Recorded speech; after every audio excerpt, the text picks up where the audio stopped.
अथ मङ्गलाचरणं नामं रमानाथं भवानी सहितं भवं सरस्वतीं गणाधीशं मातरं पितरं गुरुं। प्रवक्ता आधार पुरुषस्य नामः डॉक्टर कृष्ण नारायण झा, सहायक प्रोफेसर, जूठालाल संस्कृत महाविद्यालय मझौलिया, पश्चिमी चंपारण। आज का कक्षा है उपशास्त्री द्वितीय खंड एवं प्रथम खंड।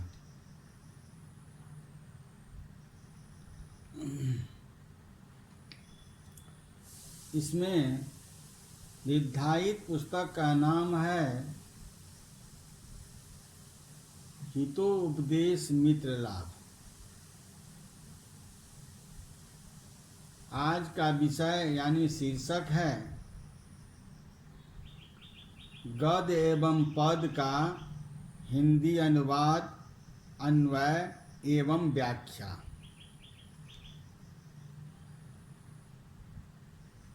तो गद है तद भवतां विनोदाय काककुर्मादीनां विचित्रां कथां कथयिष्यामि।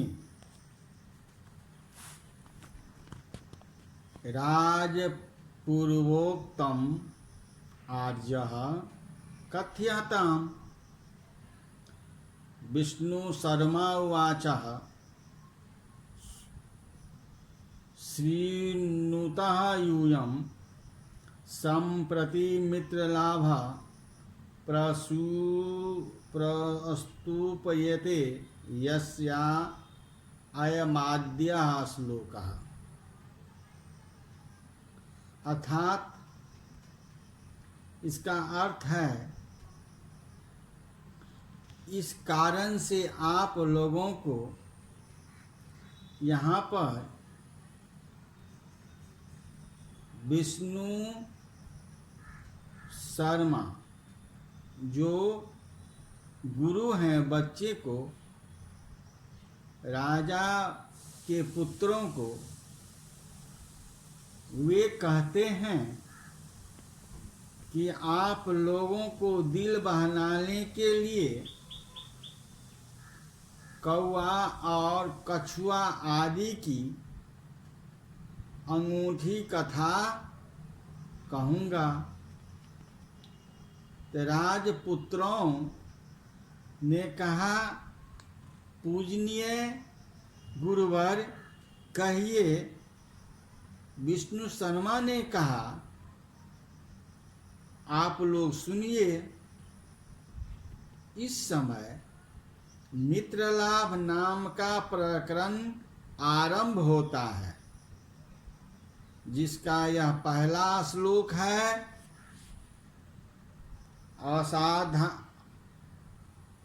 असाधना वित्तहीना बुद्धिमन्तः सुहियतमा साधायनत्यासु कार्याणि काक्यकूर्म मृगा दुःखयत्। अर्थात अन्वय इसका है, असाधनः वित्तहीनः बुद्धिमन्तः सुहितमः काककूर्म मृगा दुःखवत् कार्याणि आशुः साधयन्ति। अस्य श्लोकस्य व्याख्याया असाधनः अर्थात साधन रहिता, उपाय शून्यः इति भावः। वित्तहीना अर्थात धन रहिता, तथा अपि बुद्धिमन्तः धीरमन्तः श्रोहिततमः अर्थात श्रेष्ठः, सखायः सन्तः जनः, काक कूर्म मृगा सुवतः, वायस कच्छप हिरण्य मूषकवतः, कार्याणि स्वकृत्यानि आशुः शीघ्रं साधयन्ति सफलीकुर्वन्ति। टिप्पणी असाधनः अविद्यमानं साधनं येषां ते अत्र नन बहुब्री समासः। वित्तः हीनः वित्तेन हीनः तृतीया तत्पुरुषः। बुद्धिमन्तः प्रशस्ता बुद्धि ओहो येष्यं ते बुद्धि मतुप सुहृतमः सुहृदय तमः, काक कर्म मृगा खुवत, काकश्च कुर्मश्च मृगाश्च आखुश्च काक कुर्म मृगा खवः इंद्रः ते तुल्यं वति इत्यर्थः। यह अव्यय है। कार्याणि क्रीण्यत यह कर्म है। आशु अर्थात अव्यय और किया विशेषण है। साधयन्ति साधः लौटः झिंगः छंदः अनुपुष्टः, अर्थात साधन से रहित, धन से हीन,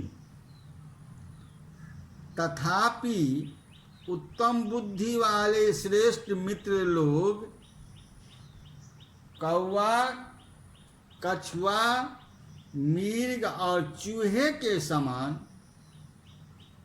कार्यों को शीघ्र सफल करते हैं। साधन से रहित, चूहे के समान, साधन से रहित, धन से हीन, तथापि उत्तम बुद्धि वाले श्रेष्ठ मित्र लोग कौवा, कछुआ और मृग और चूहे के समान कार्यों को शीघ्र सफल करते हैं। राजपुत्राः ऊचुः, राजपुत्राः ऊचुः कथमेतत्, सो अब्रवीत्, अस्ति गोदावरी तीरे विशालः आत्म।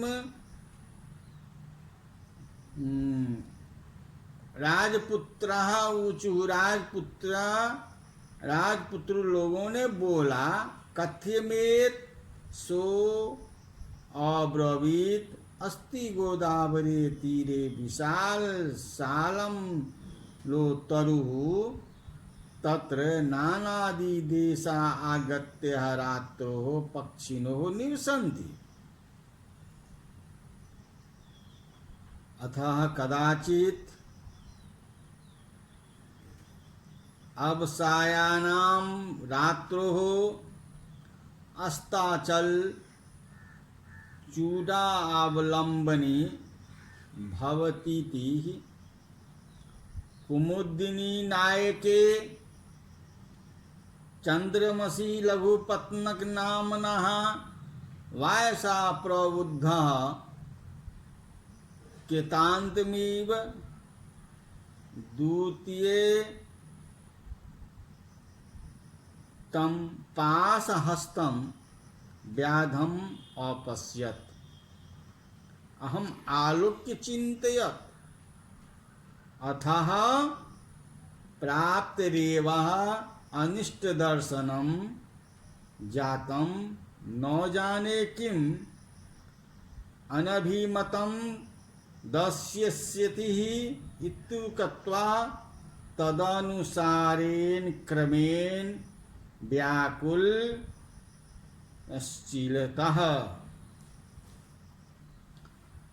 अस गद्यस्य व्याख्यायाः राजपुत्राः इति हि राजपुत्राः अर्थातः राजकुमाराः ऊचुः जगदुः पप्रदित्यर्थः एतत् असाधना इति अश्लोक प्रतिपाद्यं वृत्तं कथं केन प्रकारेण सम्भूतमिति शेषः सः विष्णुशर्मः अब्रवीत् अवदतः गोदावरी तीरे गोदावरी नदीतटे विशालाः अर्थात् महानः सालमरीतरु सालमलीवृक्षः वर्तते तत्र तस्मिन् वृक्षे नानादि वशात् अनेक काष्ठ प्रदेशात् आगत्य एत्यः रातो रजन्यां पक्षिणः अर्थात् खगाः निवसन्ति निवासं कुर्वन्ति। अतः अनन्तरं कदाचित् जातुचित्तं रात्रो राजन्याम् अवसान्यां व्यतीतयां भवतीति।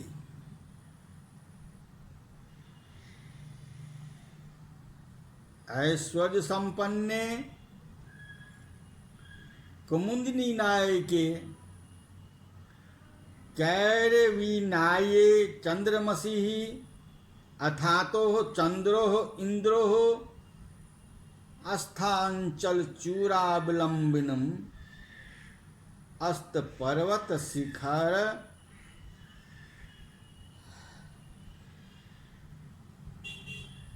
लंबिनी सन्ति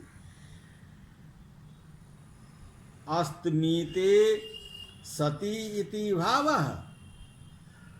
लघुपत्नक नाम का लघुपत्नक संज्ञकः वायसः काकः प्रबुद्धः जागरीति सन्नः द्वितीयम् अर्थात् अपरं कितान्तम् इव यमराजम् इव अटत्वं गच्छन्तं पाशहस्तं करगृहीतपाशं व्याधं लुब्धकम् अपश्यत् दृष्टवान् तं व्याधम् आलोक्य दृष्ट्वा अचिन्तयत् चिन्तयात्मासः इति शेषः। अद्य अस्मिन् दिने प्रातः एव प्रभात एव अनिष्ट दर्शनम् अनभीष्ट व्यक्ति विलोक्यं जातं संभूतं किं कीदृश्यम् अनिभीतम् अनिष्टभीष्टं दर्शयति विलोक्यस्यति विधि शेषः न जाने स्वेदितम् एवं उक्त्वा कथित्वा तदनुसारेण कर्वेण तदनु गमन परिपाट्य कथा व्याकुलः अति शयनाकुनः इवः चलितः प्रशस्सितः।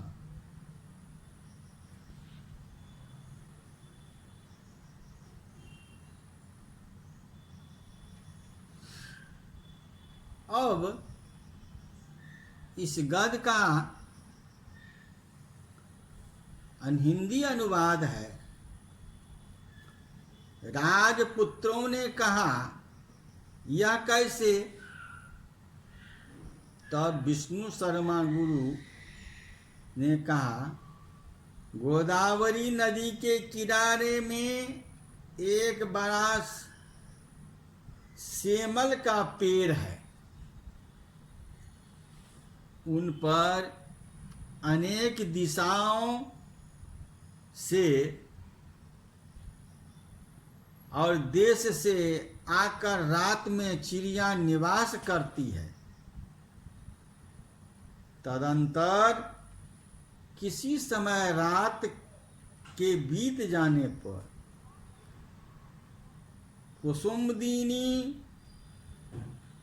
के नायक भगवान चंद्रमा के अस्त पर्वत की चोटी का अवलंबन करने पर लघुपतनक नाम के कौवे ने जगकर दूसरे यमराज के सौदिश हाथ में पास लिए हुए व्याघ्र अर्थात बहेलिया को देखा।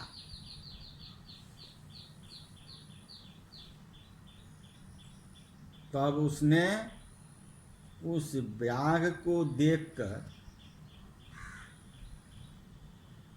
व्याघ्र अर्थात व्याधा को देखकर चिंता की कि आज प्रातः काल में ही अशुभ दर्शन हुआ है, भाग क्या अनिष्ट दिखाएगा नहीं जानता हूँ। ऐसा कहकर वह उस व्याघ्र के अनुसरण के क्रम में व्याकुल होकर चला।